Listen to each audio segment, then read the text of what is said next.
Today's headlines: China has threatened to arrest all vessels passing through what they claim as their territory, known as the Nine-Dash Line. But this, the Philippines remains undeterred by China's latest intimidation over the disputed territories. Meanwhile, tensions escalate once again between China and Taiwan following Beijing's launch of military drills around Taiwan, just days after the inauguration of Taiwan's new president, Lai Ching-te. I am Angel Pastor. Newsline World starts now. First in our news, China has threatened to arrest all vessels passing through what they claim as their territory, known as the Nine-Dash Line. Despite this, the Philippines remains undeterred by China's latest intimidation over the disputed territories. Almar Forsuelo with the report. Tensions continue to escalate over the disputed territories in the South China Sea or West Philippine Sea. Late April this year, the Philippine Coast Guard or PCG experienced increased pressure from Chinese Coast Guard's water cannon, resulting in damage to BRP Bagakay. In May, the PCG discovered illegal reclamation by China at Escoda Shoal, where broken corals were dumped just 300 kilometers from Palawan within the Philippines Exclusive Economic Zone or EEZ. Following this, a group of civilians conducted a convoy at Bajo de Masinloc, also known as the Scarborough Shoal, using small boats to assert our rights in the West Philippine Sea. Because of this, the Chinese Coast Guard issued Order Number 30, effective June 15. The order states that the Chinese Coast Guard can arrest anyone entering their territory, clearly affecting Filipinos due to China's Nine-Dash Line. In an interview, Commodore J. Tariela, spokesperson of the Philippine Coast Guard for the West Philippine Sea, said this move by China is merely an intimidation tactic towards civil society, not only in the Philippines, but also in the other countries. For the Department of Foreign Affairs or DFA, China's action is unacceptable. According to Secretary Enrique Manalo, China has no legal basis for this action. And it's not just the Philippines that is affected, but the entire world. Meanwhile, in a press conference, Philippine Navy spokesperson for the West Philippine Sea, Commodore Roy Vincent Trinidad, said China's passed law is just part of their intimidation tactics.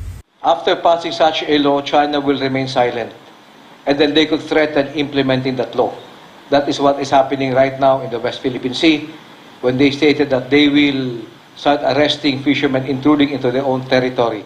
According to the official, based on the arbitral tribunal, the Nine-Dash Line has no legal title, making China's actions clearly illegal.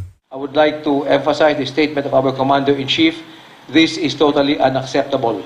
First and foremost, it has no basis in international law. It has already been ruled by the arbitral tribunal that the Nine-Dash Line does not have any legal entitlements. Hence, any action by the Chinese Coast Guard is illegal. It is unacceptable. Regarding the question of whether the Armed Forces of the Philippines or AFP will allow any Filipinos to be arrested, Trinidad stated that they have plans in place for any situation. As we have always been emphasizing, the AFP lives on plans. So we have a lot of plans. If the situation arises based on the plan, then we know what to do. So rest assured that we have a lot of contingency plans, not only for this particular incident, but for a range of incidents that may happen. When we say the AFP will protect, there are many ways how to do that. Number one, it is not purely a military action. It will entail a whole of government, whole of nation approach to ensure that every Filipino is protected, not only on land, but more importantly for this particular case, in the maritime domain. In the end, the official said the operation and mandate of the Philippine Navy to provide security to the Philippines territory continue despite China's new threats. The guidance is we will just continue performing our mandate of ensuring the integrity of the national territory, protecting the Filipinos, and securing or protecting our sovereignty. It will not deter us from performing our mandate. For God and my beloved Philippines, Almar Forsuelo, SMNI News. A foreign policy and security analyst comments on why former Duterte administration cabinet members were summoned and investigated by the House over the West Philippine Sea issue. MJ Mondejar reports. The House investigation into the alleged secret deal of the Duterte administration with China over the disputed territories in the West Philippine Sea has recently started. Those who attended included former Executive Secretary Salvador Mejaldea, former Defense Secretary Delfin Lorenzana, and former National Security Advisor Hermogenes Esperon Jr. However, for foreign policy and security analyst Professor Lucio Blanco Pitlo, the investigation is unusual, especially since it concerns foreign policy. And what's the reason behind the Marcos government bringing up former President Rodrigo Duterte's actions with China? Parte na rin siguro kasi paparating ang midterm elections next year at alam naman natin yung political feud na rin sa pagitan ng Marcos at Duterte. When Duterte succeeded former President Noynoy Aquino, no investigation was conducted regarding Aquino's foreign policy. But with the current showdown with the Duterte and the Marcoses, Pitlo says that even the country's foreign policy is being dragged into it. Kasi iba yung polisiya nung nakaraang Duterte administration kumpara sa current na Marcos government. Patungkol dito sa West Philippine Sea at yung patakaran pagdating sa China. Pitlo sees nothing wrong with the Duterte government's efforts to ease tensions over the disputed territories, something the current administration should consider. Dahil tayo ay isang bansa, isa tayong pamahalaan, dapat din siguro nating isaalang-alang na yung kumbaga yung tayo as an actor na may sense ng continuity. Currently, most government programs related to Duterte are being replaced or stopped. This is part of somewhat they call branding of each administration. However, Pitlo hopes for a long-term policy in the country's foreign affairs, a policy that future administrations can follow and enhance. Siguro dapat din nating ingatan yung ating credibility, reputation, kumbaga as an actor that keep its word. For Ganamable of Philippines, MJ Mondeja, SM9 News. The House began the probe on the surge of Chinese students in Cagayan province. Contrary to expectations, they aren't the largest group of foreign students in the country. What came out of the hearing? Jade Calabroso has the details. For the last 7 years, the nationality with the highest number of foreign students are the Indian nationals, followed by Chinese nationals, and third by the Nigerian nationals. This is what CHED Executive Director Cinderella Filipina Benitez clarified at the start of Wednesday's House Committee on Justice hearing on the Chinese student influx. According to CHED's data for the academic year 2023 to 2024, there are over 17,000 foreign students enrolled in the Philippines. Of this number, nearly 9,000 are Indian, over 5,000 are Chinese, and over 800 are Nigerian. Furthermore, CHED stated that the highest number of Chinese students is not in Region 2, where Cagayan is located, but in the national capital region. According to CHED, the reason for the increase in foreign students in the country is the English medium and affordable education. Ang ground nila for pursuing international study here in the Philippines, which is the English as a medium of instruction, quality institutions. On the part of Region 2, SPUP is one of our autonomous and regulated institutions, Madam Chair. And of course, affordability po siguro, Madam Chair. Based on our data and based on our evaluation of foreign students pursuing programs here in the Philippines. Meanwhile, St. Paul University of the Philippines denied having 4,600 Chinese students enrolled with them. They clarified that the actual number is over 800. We never reached 4,600 total of Chinese students enrolled in any year at St. Paul University, Philippines. Many of them are in Tuguegarao. How many are attending face-to-face classes? About 200 po. What are the others doing? The others, since they came before, since they went home sometime, their visas expired, their student visas expired, so they had to apply for a new tourist visa. This was affirmed by the Bureau of Immigration. We have no data showing of the 4,600 students. They also denied charging each foreign student 1.2 million pesos. This contradicts to the allegation of Cagayan 3rd District Representative Jojo Lara regarding the said amount. St. Paul University Philippines does not charge 1.2 million How much pesos. is being charged? And in 1 year, the students enroll in 4 trimesters. So for the students to complete their graduate school program, they are enrolled in at least 10 trimesters. That's only 10,000 US dollars. So it does not reach 1.2 million pesos. The reason for the increase in international students, including Chinese students in the country, according to the Bureau of Immigration, The Philippine government has been promoting the country as a regional and global education hub. And CHED's, the Commission on Higher Education Study in the Philippines campaign has greatly helped boost the number of foreign students in the country. In addition, a memorandum of understanding was signed between CHED and the Chinese Ministry of Education to expedite bilateral cooperation in higher education. Aside from this, a memorandum of agreement was signed by Chinese President Xi and former President Rodrigo Duterte in 2019. Despite this, the agency ensures that they thoroughly review all documents of foreign students entering the country. 100% we can assure the committee that the student visa section scrutinize and assess the completeness and authenticity of all the supporting documents. For God and my beloved Philippines, this has been Jade Calabroso, SMNA News.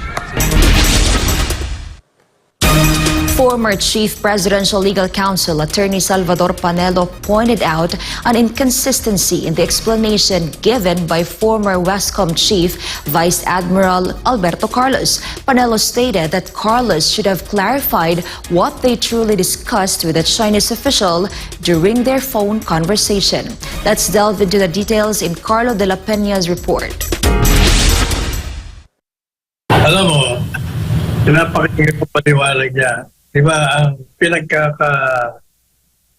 pinag-uusapan, ang ayon sa China, mayroong bagong model na tatahakin nila upang mapanatili ang kapayapaan. Itinatanggi naman itong isa. Kaya wala po kaming pinagkasunduan. And yet, sa kanyang paliwanag, sabi niya, kasi tinanong siya, anong napag-usapan nyo? What is this? Ang sagot niya,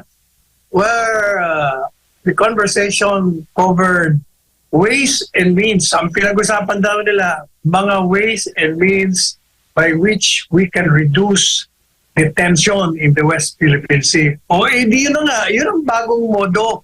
Yung pinag-uusapan nila, ano bang pwede natin gawin para ma-de-escalate natin. The explanation of former Western Command or Westcom Chief Alberto Carlos doesn't appear to match, according to former Chief Presidential Legal Counsel Attorney Salvador Panelo, in relation to the Senate hearing regarding the alleged new model agreement between China and the Philippines. Panelo wondered why Carlos needs to deny it if what was discussed were the ways and means to relieve the tension in the contested territory in the West Philippine Sea or WPS. Ang mahina lang yung nagtatanong. Dapat pinustro niya ano ang mga pamamaraan o ways and means na napag-usapan nyo to reduce the tension. In the end, even if there was an exchange of proposals, Panelo said, in the conversation between Carlos and the Chinese official, it will still be subject for approval by a government official higher than them. In the Senate hearing about the alleged new model agreement, Carlos previously denied that there was no such agreement and that they did only was discuss methods on how to relieve the tension in WPS. I did not enter into any secret deals that will compromise the interests of our country. We did not discuss the new model. We did not discuss the term common understanding, new model. Were not part of our conversation, and we talked about how to reduce the tension in the West Philippine Sea, particularly during our rotation and resupply mission in Ayungin Shoal. For God and my beloved country, the Philippines, this has been Carlo de la Peña, SMNI News. Up next, several high-ranking officials and dignitaries across the globe attended Iranian President Ebrahim Raisi's funeral as they joined thousands of Iranians in a farewell ceremony and public mourning that will last for 5 days. 12 Australians remain hospitalized in Thailand after sustaining injuries from extreme turbulence on a Singapore Airlines flight on Tuesday. Among them, 3 are in intensive care. And the president of France has ordered French troops to remain in New Caledonia indefinitely following over a week of riots that resulted in 6 deaths in the territory. More news after the break.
Several high-ranking officials and dignitaries across the globe attended Iranian President Ebrahim Raisi's funeral as they joined thousands of Iranians in a farewell ceremony and public mourning that will last for 5 days. Melchizedekadis reports.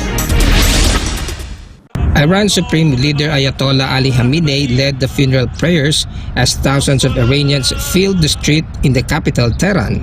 Among those who attended the funeral ceremony were Pakistan's Prime Minister Shehbaz Sharif and Qatari Emir Sheikh Tamim bin Hamad bin Khalifa Al Thani, who conveyed their sympathies in person during a conversation with Iran's Supreme Leader. Saudi Arabian Foreign Minister Prince Faisal bin Abdullah also attended the ceremony. His trip to the capital marked his second visit to Iran since 2023. Ismail Haniyeh, the political head of Hamas, offered his condolences on behalf of Palestine. The visit was his first trip outside of Qatar since the International Criminal Court requested an arrest warrant for alleged war crimes along with Israeli Prime Minister Benjamin Netanyahu. Armenian Prime Minister Nikol Pashinyan also took time to travel to Iran to offer his sympathies and condolences in person. Russia, a close ally of Iran, sent the chairman of Russia's State Duma lower house of parliament to Raisi's funeral ceremony. Iranian officials met the Russian official at the airport as he paid tribute to the late president on behalf of Russian President Vladimir Putin. Meanwhile, Russian Minister of Foreign Affairs Sergei Lavrov visited the Iranian ambassador's residence in Moscow to pay respects and sign the Memorial Book of Martyrs of Service. Iraqi Prime Minister Mohammad Shia al-Sudani was also in attendance. The Iranian embassy in China hosted a 2-day memorial book signing event to honor the death of Iranian President Ebrahim Raisi and other officials who died in a tragic helicopter crash on Sunday. Other international leaders who attended Raisi's funeral were the deputy leader of Lebanon-based Iran-backed group Hezbollah, a spokesman for Yemen-based Houthi, the president of Tunisia, and the foreign minister of Egypt. Reporting from Kuwait, I am Melchizedekadis, your global citizen correspondent for God and for our beloved country, the Philippines. An advanced satellite made by Emirati engineers is set for launch in October. Gratero Omori will tell us more. A new significant milestone in the UAE's journey in space exploration is underway. Sheikh Hamdan bin Mohammed bin Rashid Al Maktoum, Crown Prince of Dubai, has recently approved the launch of MBZ-SAT no earlier than October 2024. Sheikh Hamdan, who also serves as president of Mohammed bin Rashid Space Center, visited the agency earlier this week and chaired a meeting to talk about the objectives and updates of the UAE's national space program. He was also told of the upcoming phases of MBZ-SAT, which is touted as the most advanced satellite in the region. Capturing high-resolution images is the satellite's most advanced feature. The images can be used globally to help in urban planning, monitoring environmental changes, water quality, and agricultural development. The satellite will help the Space Center download data 3 times faster and produce images 10 times more of its current capacity. The Crown Prince expressed confidence that pioneering projects like MBZ-SAT could help elevate the Arab region's status in the global space industry as the country aims for ambitious space missions in years to come. Reporting from Dubai, I'm Gratero Omorio, Global Citizen Correspondent for SMNI News Channel. 12 Australians remain in hospitals in Thailand after sustaining injuries from extreme turbulence that hit a Singapore Airlines flight on Tuesday. Of this number, 3 Australian nationals were admitted to intensive care. Trisha Molina with the report. The horrors of a Singapore Airlines flight that experienced extreme turbulence earlier this week were still fresh in the memory of passengers who were on board the aircraft. Dozens of them are still recovering from hospitals in Thailand, including 12 Australians and 1 permanent resident. One of them has been discharged as of Wednesday. A 73-year-old British passenger died from a suspected heart attack. The Department of Foreign Affairs and Trade assured that the injured citizens were receiving treatment in hospitals in the Thai capital. Singapore Airlines flight SQ321 was bound from London to Singapore when extreme turbulence hit the aircraft while cruising 37,000 feet up in the air on Tuesday. The aircraft, which was transporting 211 passengers and 18 crew members on board, was diverted to Bangkok. The head of Singapore Airlines has apologized for the fatal incident and assured the company is cooperating with relevant authorities for the investigation. Reporting, this has been Trisha Molina, SMNI News. The President of France ordered French troops to stay in New Caledonia as long as necessary after more than a week of riots that left 6 people dead in the territory. Trisha Molina reports. French President Emmanuel Macron arrived in New Caledonia's capital of Niue on Thursday. The purpose of the risky visit is to pacify a crisis that has killed 6 people and injured hundreds after 9 days of deadly clashes. The one-day visit allowed the French president to see firsthand the aftermath of shootings, arson, looting, and other violence after more than a week of deadly clashes. At the heart of the riots were reforms passed by the French government to give tens of thousands of non-indigenous residents voting rights in the Pacific territory. The indigenous Kanak people, who make up about 40% of the population in New Caledonia, argued the proposed electoral changes would remove the political influence of native people and possibly their participation in future elections. Macron declared a state of emergency last week and sent more than 600 heavily armed police officers to regain control of the main road connecting the capital with the airport after angry protesters blocked the area. Reporting, this has been Trisha Molina, SMNI News. And before we end, may you be inspired with the words of the sun.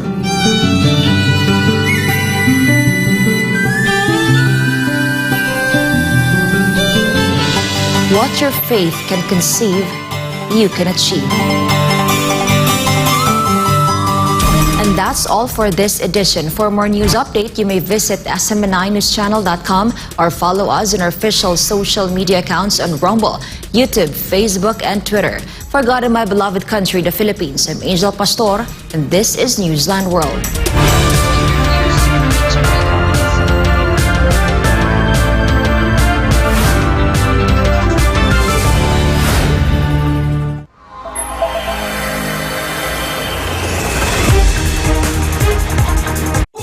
Subscribe to SMNI News Channel and turn on the notification bell to keep you up to date. Also visit our official social media accounts and join our community on Viber and Telegram.